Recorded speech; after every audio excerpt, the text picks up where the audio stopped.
Welcome. I'm Hope Glastris, here today to celebrate the winners of the 2021 Kukula Award for Excellence in Nonfiction Book Reviewing, presented by the Washington Monthly Magazine, and to encourage entries for the 2022 awards. And I'm Adam Glastris. The Kukula Award is the only journalism prize dedicated to celebrating high-quality reviews of serious, public affairs-focused nonfiction books. But it's close to our hearts for a more important reason.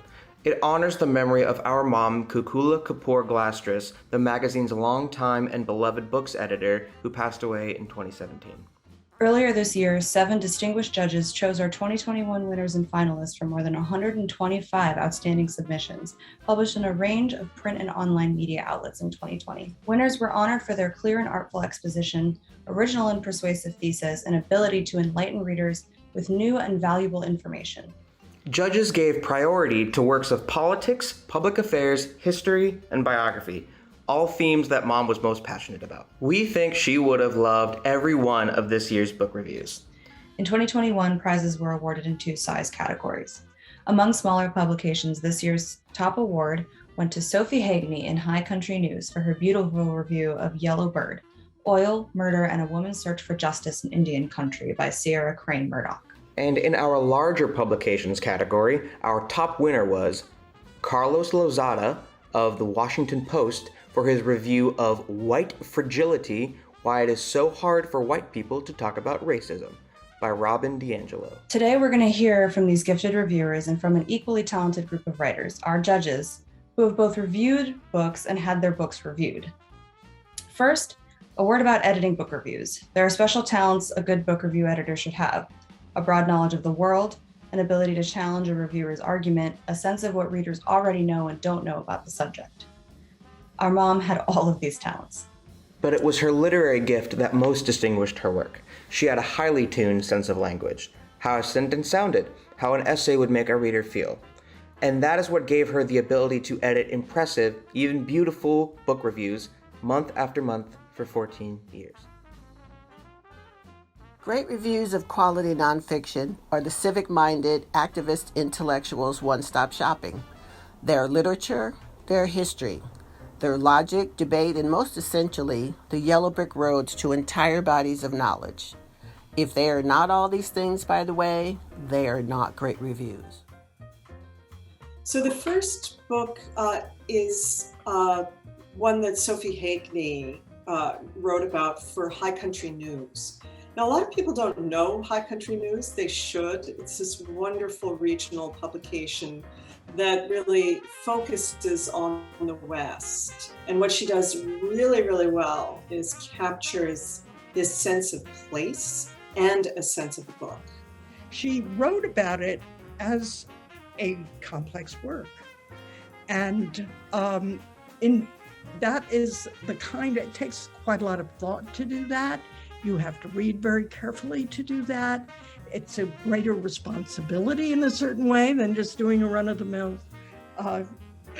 comment on what it is. But it also teaches us all to read, because as readers, we need to become more sophisticated in how we read our more complex nonfiction.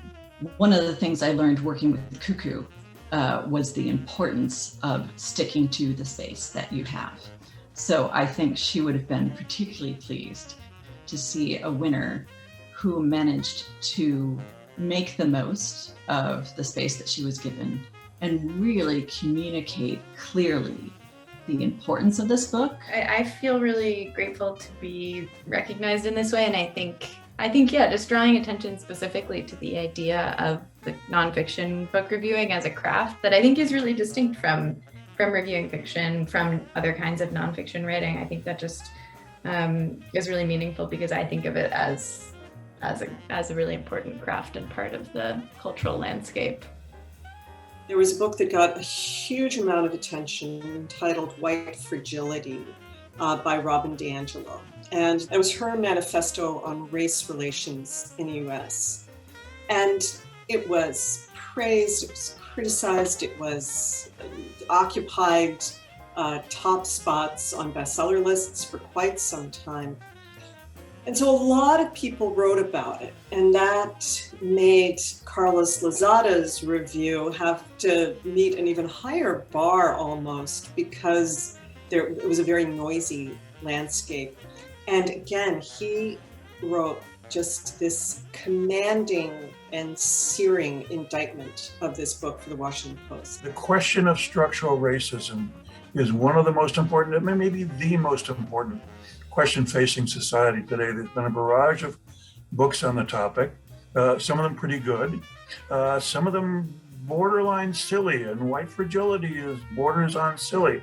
And I was impressed that Carlos Lozada was willing to say so. In the current climate, you're expected not to criticize anything that calls America a terrible place.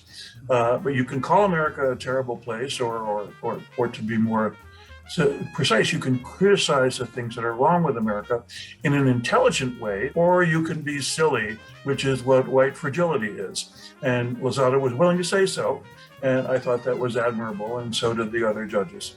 What he did is talk to us about why the book would be appealing to a certain demographic of white readers, and why that's a problem, and why that actually contributes to the problem of white racism. I go through each book multiple times until I've developed a really kind of robust file with quotes and ideas and questions and thoughts about the book. People often ask me if I'm a speed reader or something. It's completely the opposite. And it takes a long time, but at that point I feel like I've really absorbed the book and I'm ready to write about it. And you're never fully equipped, right? Because in the end, you're dabbling from subject to subject, every week or every time you sit down to write. But that's what makes it challenging. That's what makes it fun.